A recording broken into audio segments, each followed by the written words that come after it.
So Joe Biden went after Donald Trump because one of Donald Trump's executive orders is to cut payroll taxes. So Joe Biden responded. Now, this is definitely a very important story for sure, because it tells us a lot about the state of the race. Now, Biden called Trump's executive order, quote, a reckless war on Social Security. Now, this article reads, one of the several orders Trump signed from his private club in Bedminster, New Jersey, on Saturday afternoon directs the Treasury Department to allow employers to defer payments of employee-side Social Security payroll taxes through the end of the year for Americans making less than roughly $100,000 annually. Trump also said he intends to forgive the deferred payroll taxes and make permanent payroll tax cuts if he is reelected in November.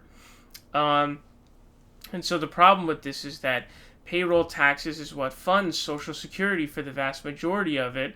And so people are getting worried that, if the taxes are going down, if they're cut, not only is he going to defer them and then forgive them, which means people aren't going to pay them, he's actually promised permanent payroll tax cuts if he's reelected next time in November.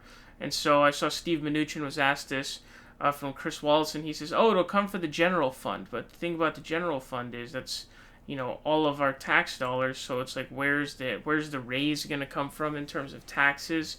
And he was clearly BSing on his answer. And he also said, we'll deal with the deficit once we get done with this. The deficit was blowing up ever since the beginning of your administration. So you were clearly never dealing with it in the beginning.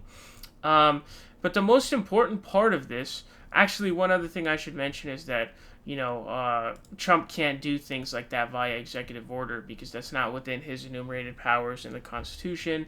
The Congress has to do stuff like that. They are the ones who lay and collect taxes, not the executive. So this is certainly going to get shut down unless something crazy happens.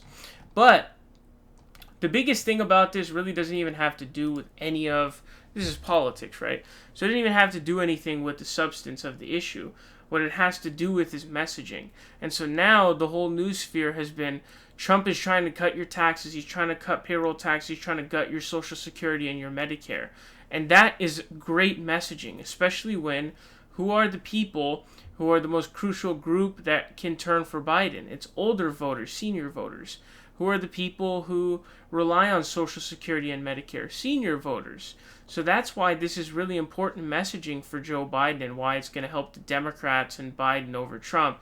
This is definitely a big moment in terms of, look, Joe Biden's actually rising quite a bit, and this is actually really good messaging for his campaign to hit Trump on things like Social Security and Medicare, because those are the two things that people care about the most. So this is definitely a moment where, not only is the Trump campaign flailing, but Joe Biden actually kind of takes a boost here. He definitely takes kind of a boost here in terms of his campaign, because that's actually a good move. That's good messaging. Regardless of whether or not what Trump is doing is even true, that doesn't even matter now. It's all about the messaging, right? It's all about the messaging at this point. So that's what's going on here.